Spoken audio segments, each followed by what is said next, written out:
Live in Corporate is brought to you by Doximity. Doximity is committed to fostering an inclusive and diverse work environment where differences are valued, practices are equitable, and employees experience a sense of belonging that allows them to bring their full, authentic selves daily. As medicine's largest network, there's an elevated level of responsibility to everything we do. We don't take that responsibility lightly and are committed to working towards a more equitable world inside and beyond our virtual office walls. So if you want to learn more about Doximity, go to your app store and type in DOXIMITY. Again, that's DOXIMITY.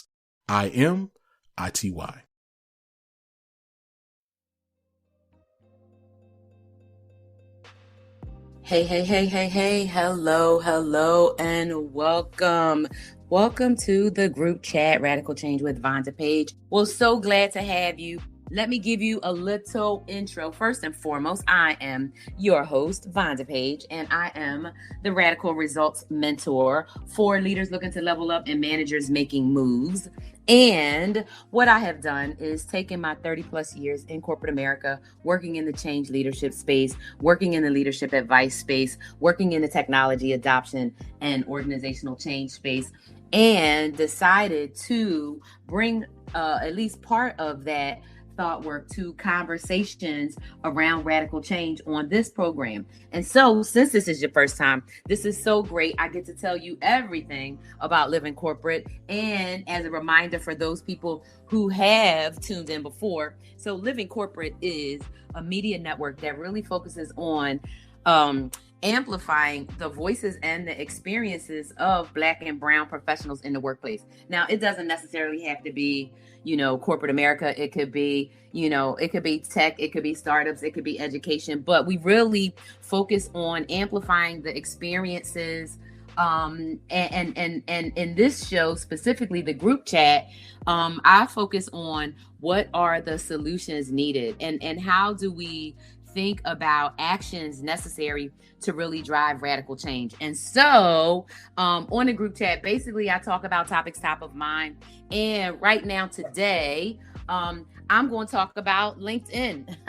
And I am going to talk about, one of the reasons that I started the Dump DEI campaign, which is all around, changing the focus from diversity, equity, inclusion efforts whose efforts have worked for everyone, right, except for Black women in the workplace. And that is because we have a very hardcore, very serious anti-Blackness problem in the Western world. In the world, period, but specifically, I'm in the United States, we're in the Americas. And so when I think about the issues, right, that we face, and I think about how DEI has evolved in an industry, right, over the last 26 years or so, and how I see that there is no progress. And in fact, Black women are paid even less now in comparison to non-Hispanic or white males, right, than before. We were at 63 cents on the dollar, and now we are at 58 cents on the dollar, right? So when we talk about exactly who's defining these words, we talk from the very beginning, right? The very beginning is who gets to decide, right? Who gets to decide, right? Is the white men, the same men that made up the Constitution of the United States that I'm holding in my hand right now. And on the front of this copy, I have a pocket copy that I keep with me because, I'm Black. The pocket copy on the front, right? Its only keepers say the people. And that was by George Washington, who he himself, right, said the power under the Constitution will always be in the people. It is entrusted for certain defined purposes for a limited period for representatives of their own choosing, and whenever it is executed contrary to their interests or not agreeable to their wishes, the servants can and undoubtedly be recalled. So this is George Washington, right? Lying to the people, talking about that we could really change this government when we actually know that the government The people who are who set it up, right, are the same people who own slaves and who was selling human beings, right, for profit. Hey, Mikhail, thanks so much for joining. How you doing? We just got rolling. Good to see you. We started having a conversation, right, around this whole, DEI, right, and who is even defining it, right? So from the door, right, when we think about the founding, right, of America, because my perspective, y'all know, is a very heavily, American one, right? Because this is where I grew up. And, when I think about the founding of this country, and in the founding, right, they said it's about men, and they only meant themselves, right? Because at this time, this is in 1789. So, Africans were still enslaved and not considered people.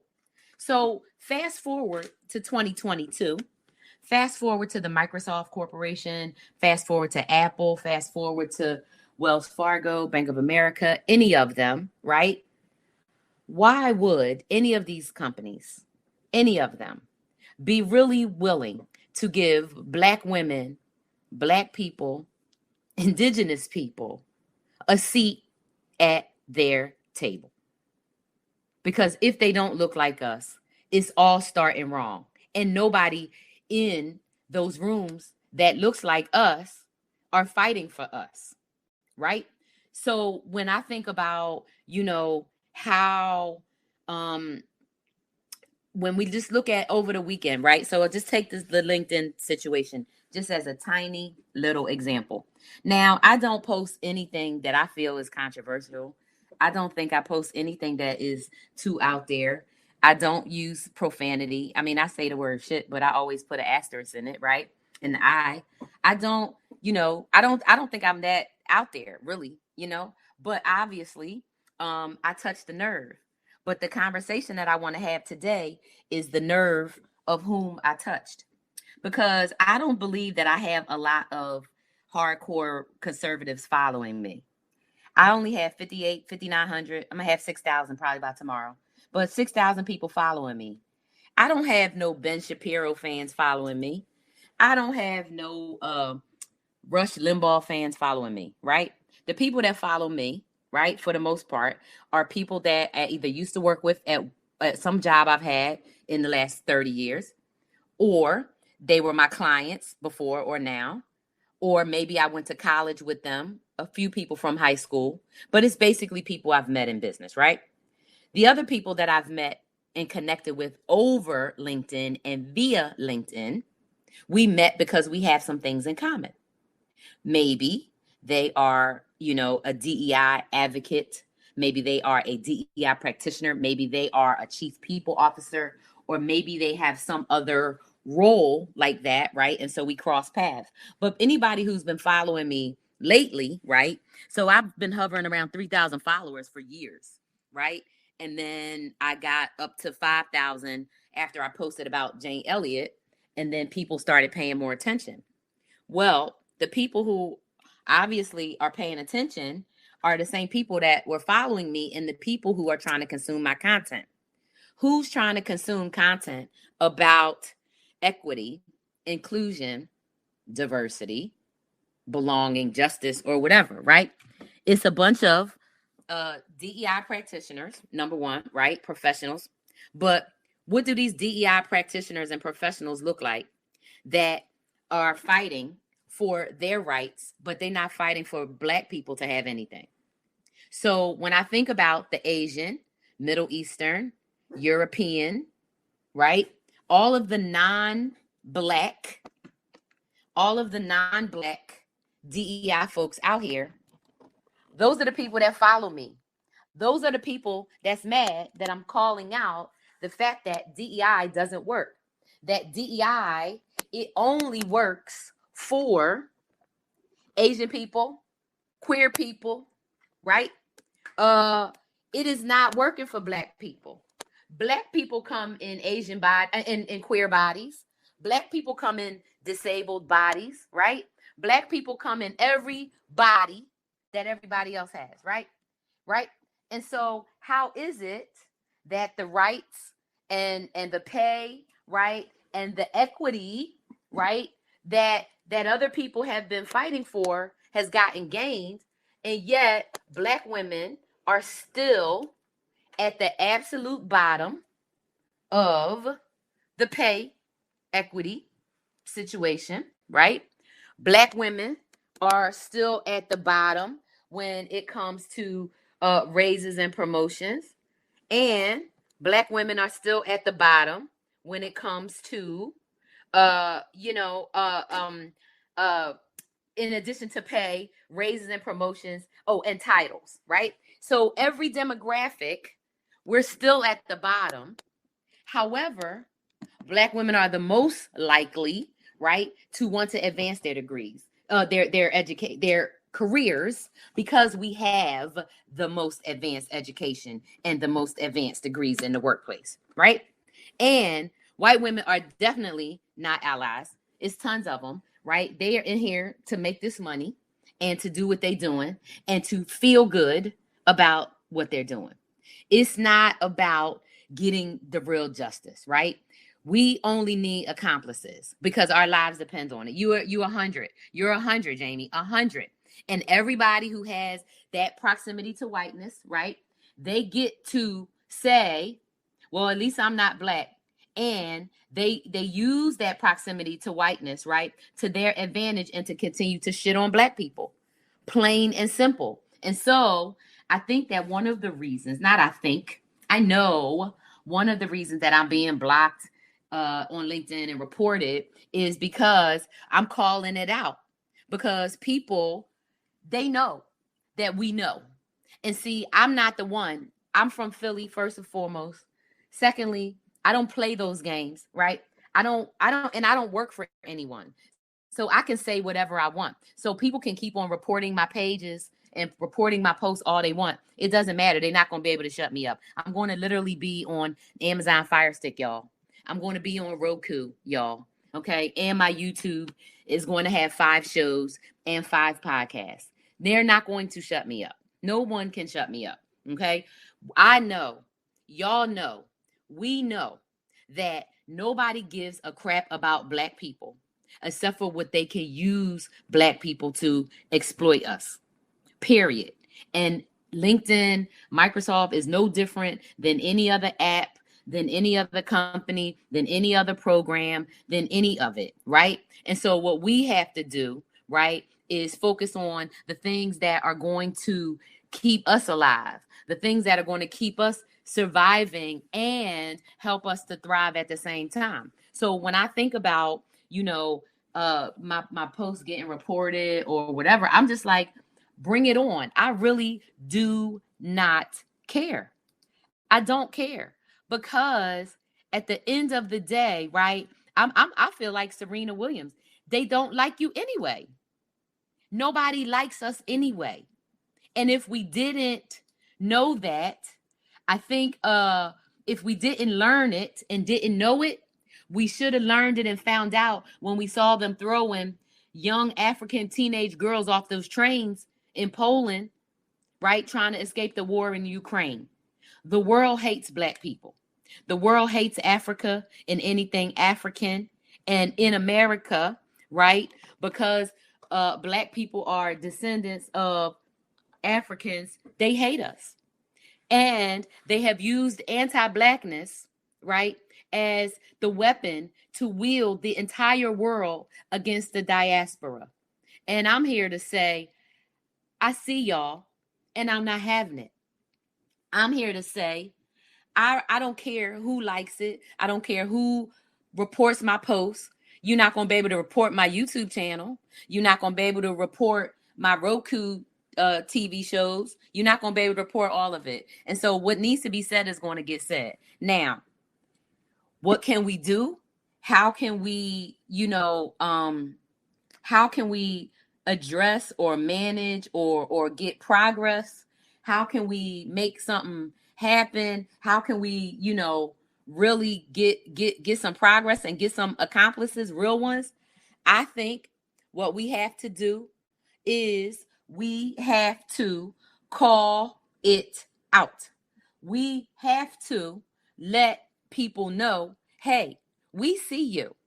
We see you. And we're not having it. We have to let people know that we see the game and we understand the game, and that the game, we are not going to just act like we don't see it. And for me, this is what DEI is, y'all. To me, DEI, and we talked about it. Cheryl Friend called it distraction, illusion, and something else. But that's what it is, right? It is not working. And what it has done is it has put all of these other, needs of people, of Black people, and indigenous people. It's just put them on a back burner. And I'm not having it, because it is bullshit. Because people can be set themselves up to be like, oh, okay, I'm not Black, right? And so oh, you said it. I thought it was Cheryl. Right. Diversion and illusion. Exactly.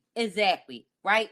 And so what we have to do, guys, people, humans, we got to call this thing out. We got to, like Black people say, we got to call a thing, right? We got to call it out, because we know it's lies. Because if it really worked, then how come Black women are making 58 cents, y'all?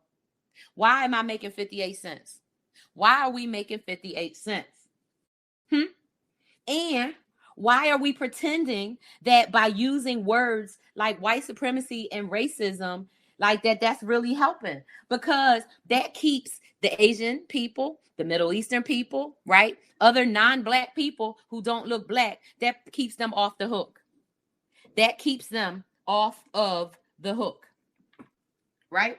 And so, we have to put the pressure on and make them feel it. Now, obviously, I've done that a little bit, and people mad, so that's why they decide to, keep on blocking my posts. Literally, y'all, all I post about is I'm glad to be Black, and I'm calling out things that I see as bullshit. It's nothing wrong with me doing that, and I'm doing it on a professional platform. I own a damn business, actually, too, right? And that's my business. And so people, right, can have the responses that they want. But what we can do is we can put the pressure on. We can stop, using the word white and trying to put Y's in it and spell it all weird, because we worried about the algorithm. And what we could do is ask those accomplices, to Jamie's point, tell the accomplices, this is what you do. So this is what I did yesterday. So this is why, right, Joseph stays on probation. So I text Jackie Abram and I said, hey, Jackie, give Joseph my number and tell him to text me. Joseph texts me and I told him what was going on, and he stepped into action. That's an accomplice, right? He jumped in and said, hey, right?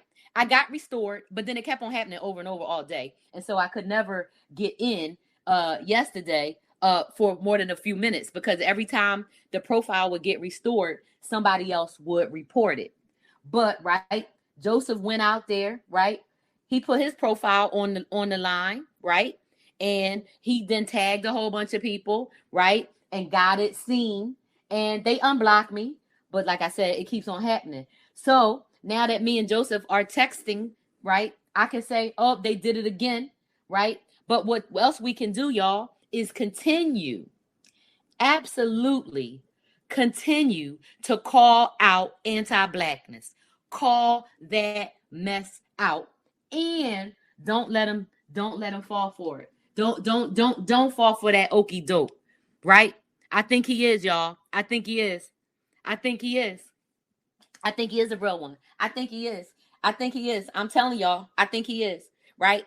And now that don't mean that he don't have learning to do, right? It don't mean he has growth or whatever, but I think he is.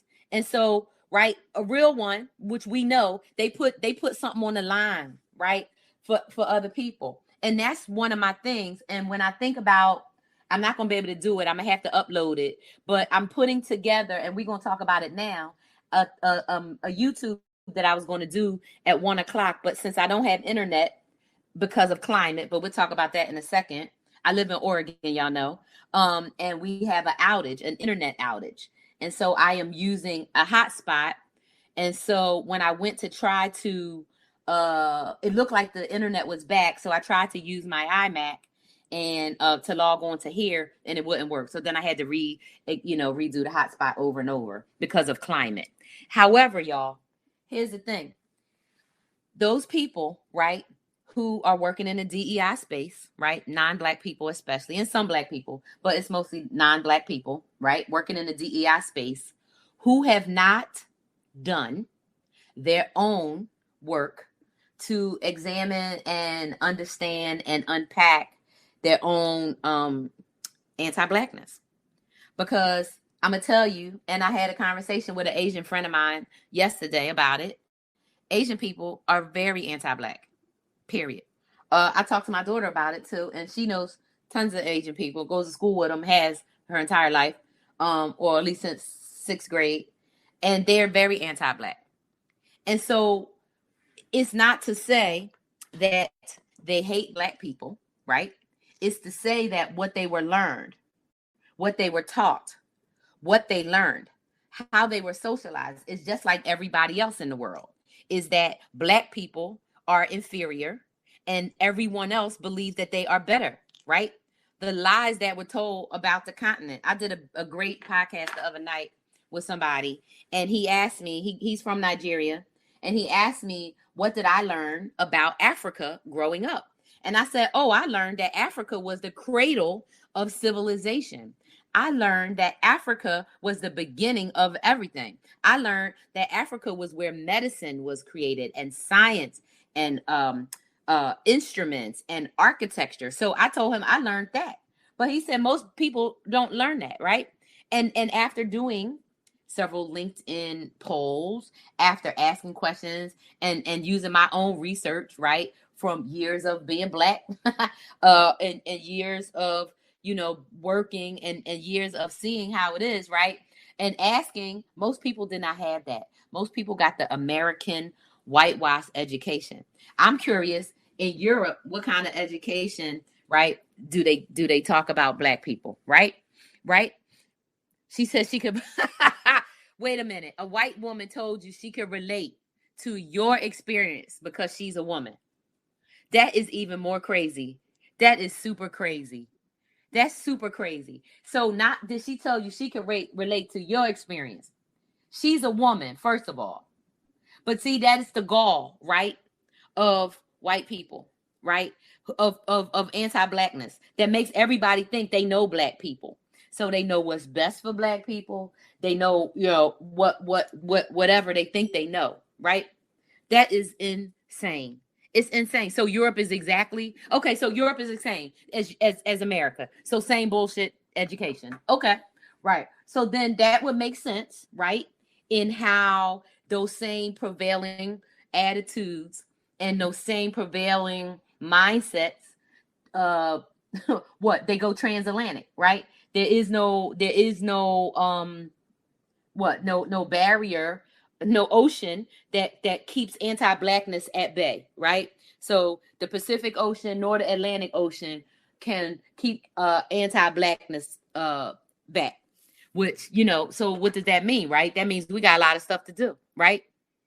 So, well, then that's good to know. So if you think about it like that, so then if you're saying white Americans are baby Europeans, then that gives even more context, right, around how think about the epigenetic situation, number one, and think about, right, the unwillingness to step into reality and to be willing to have a conversation to address your own issues, your own, what you got going on.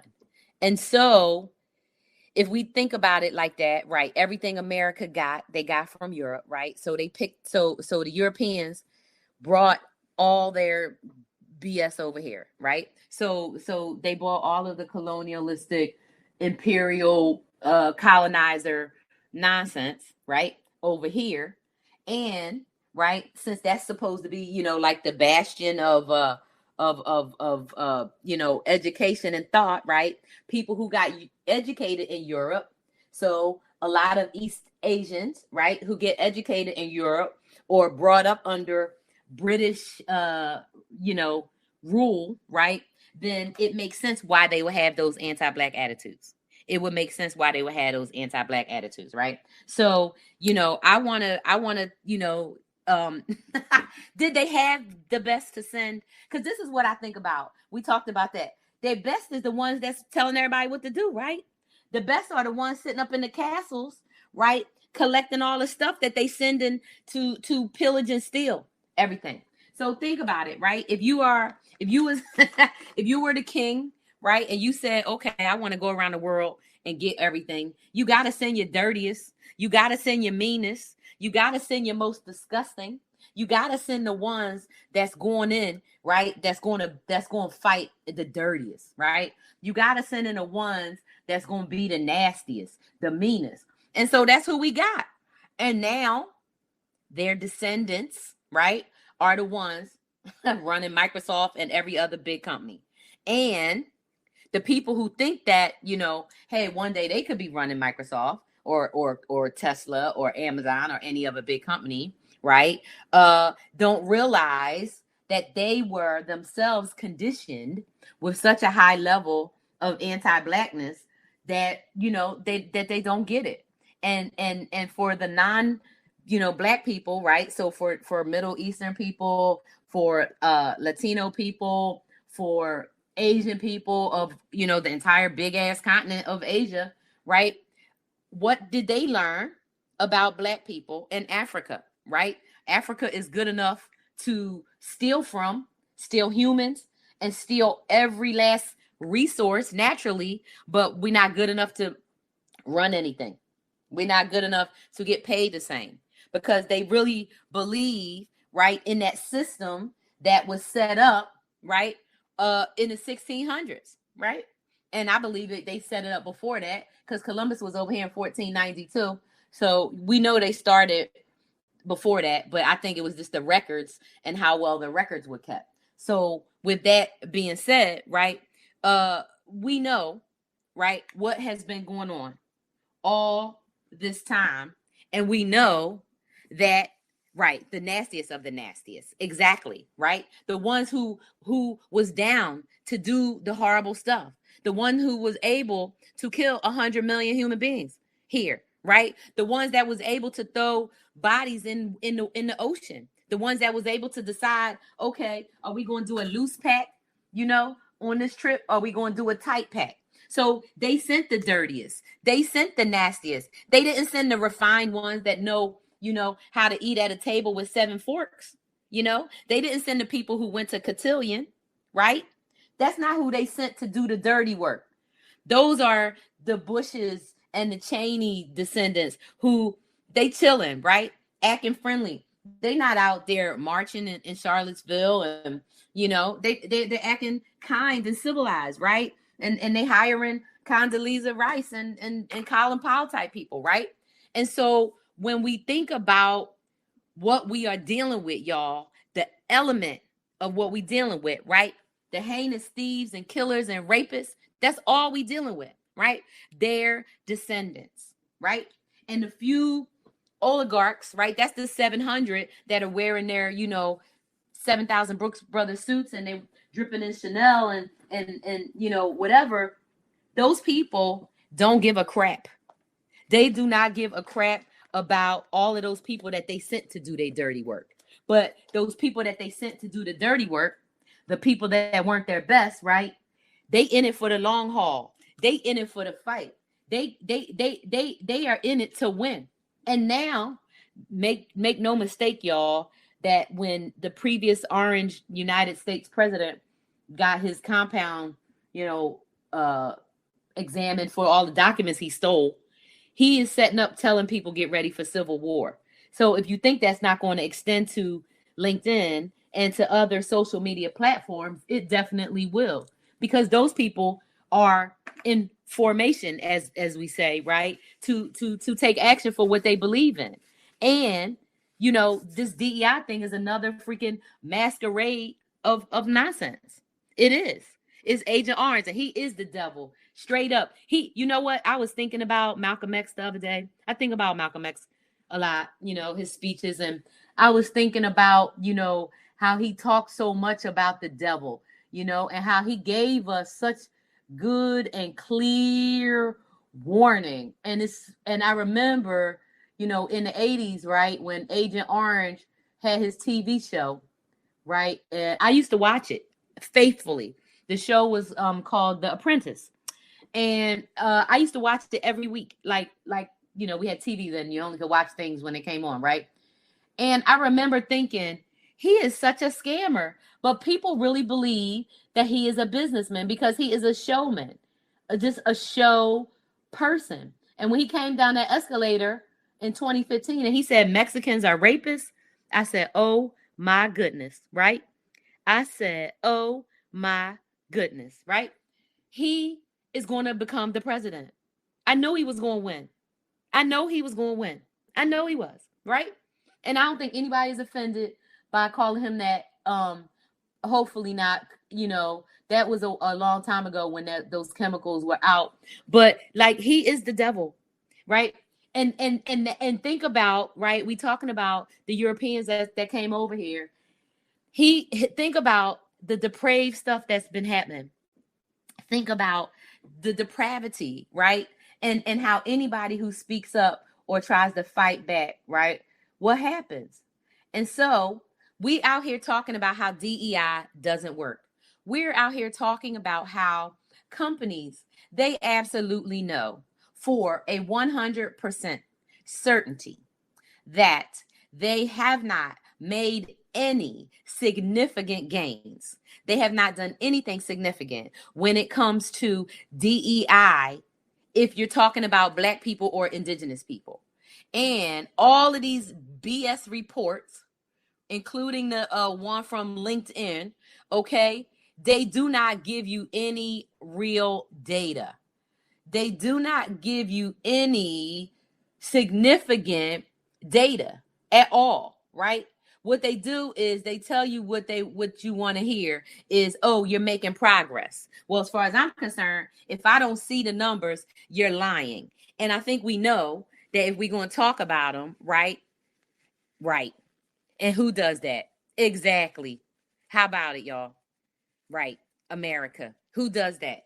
So if you think about it, right, the descendants, right, of Europe who are here making and doing all of these horrible things, right? Horrible things. It's a history of it. They didn't just start it. And so I wanted to back to real quick about some of the impacts, right, of this, right? Some of the impact of it from the standpoint of who thinks about hurting people to that level, right? So I talked about it in another, I think I did it in one of my podcasts. So I grew up in Philly. So y'all have to look up the MOVE bombing, MOVE, MOVE. MOVE was a group of Black people, right? That were, talking about freedom and blah, blah, blah. The city of Philadelphia bombed a city block. Yeah, right? They bombed people. It was kids, right? So you talk about the cruelty, you talk about the inhumanity, you talk about the debased, just like don't care. Like there is not even children are not even protected, right? We know Black children aren't, but children aren't protected. I think all the time about how we had to have, marriage age laws, right? Because gross men want to marry little kids, right? I think about the Bible and I think about, the Old Testament, and I think about all of the laws and how they rewrote the Bible, right? Those laws was about grown-ups, right? Having relationships with children. It wasn't about anything. It wasn't about two people, because gender wasn't a thing like that, right? So it's just really, a lot of historic harm, terror, and traumatization, right? That is embedded, right, in, like you're saying, right, in Europeans, and how that conditioning, though, it extends through all of us. Because when I think about, right, it's not just the Europeans. They brought over, the nastiness, and they brought over the structure and the systems, right? But then everybody now, y'all, who has decided to buy into the system, everybody now who has decided not to fight against it, everybody now who is like, I don't know if they're complacent or what. I don't know. But what I want to say, y'all, is that, the bottom line is that we know that DEI, we know that the systems, we know that these corporations, we know that these companies, we know that these people out here, nobody is checking for Black people. We know nobody is coming for us. We know DEI is never going to give Black people equal pay. It's not going to do it, because who is running it? Way back to what Jamie said up in the beginning. Who is running DEI? Who is running these companies? It's the board of directors. Do boards of directors want to give up their power, give up their profit share by extending a seat at the table to somebody that's not one of their friends? They don't, y'all. And so DEI is a scam. It is a joke. It is not real. It has no way to give equity or equality for Black people. DEI is not going to give Black women our 42 cents that they owe us. They're not going to give me my 42 cents, because the people that are working in DEI are anti-Black. Because if that was the case, we would have never needed DEI as an industry. We would have never needed it, because before Asian people got to America en masse to work in the tech industry, Black people were trying to get paid equally. What year was the Equal Employment Opportunity Commission founded? I want to say 1973 or 1974. What was our pay back then? And what was the pay now? Right? What was the reason that the Equal Employment Opportunity Commission was founded? It was founded because Black people were not getting treated equally. It didn't have anything to do with Asian hate crimes. It didn't have anything to do with the Disability Inclusion Act. It didn't have American with Disabilities Act. It didn't have anything to do with that. Black people from the 1500s to now have been the most oppressed and mistreated population in this country. And we were the only people that were enslaved. They have erased the Native Americans and are trying to act like, that didn't happen either. So when we talk about humanity and human rights, and we talk about who benefited the most, white women always benefit the most from everything. And they're the same ones benefiting from DEI as an industry. So once, actually, hopefully I can do it when I'm on the airplane. One of the things I'm going to do is I'm going to remove all of the white DEI people and the other DEI people who are not really doing any work to advocate for Black women in this DEI space, who are not really doing anything significant. I'm deleting them. I'm unfollowing and making sure that they can't follow me, and blocking them from my content, because all they're doing is using Black women, which, that happens all the time. But we got to put a stop to it. So we need to call it out. I was so glad the other day when Dr. Carrie, blockity block, that's right, Dr. Carrie, y'all, she actually had a screenshot of somebody stealing her intellectual property and not giving her credit. And I was like, right on, because we have to call it out. And so I want to, leave it with this, is a couple of things. Number one, right, we know the 3 reasons why DEI doesn't work. It doesn't work for 3 reasons. Number one, DEI doesn't work because of the impact. We know it doesn't work because we, just the 3 of us right here live, right, we can talk about how the impact of DEI it hasn't been what they said it was going to be, because there's no equity happening, right?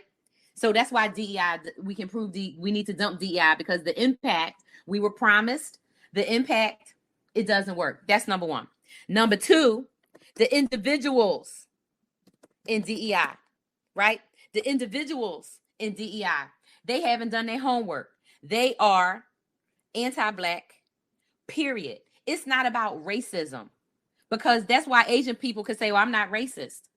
Well, no, because it's not about racism. It's just you're anti-Black. You just don't like Black people. And I understand it, because we are all conditioned. Black people are conditioned to hate ourselves. We are conditioned to hate ourselves as Black people. So I get it. I understand that, right? But we got to call it out. So the impact of DEI hasn't worked. The individuals in DEI haven't done their homework, right? And oh, I forgot my other one. Dag, I just had it. Is the impact, the individuals, and the intent. The intent was wrong from the door. So the intent was wrong from the door. The impact, we see what it is. Only white women and Asian women benefited, because Asian women now, right? Asian women, y'all, is making 95 cents on the dollar. They're making a 95 cent.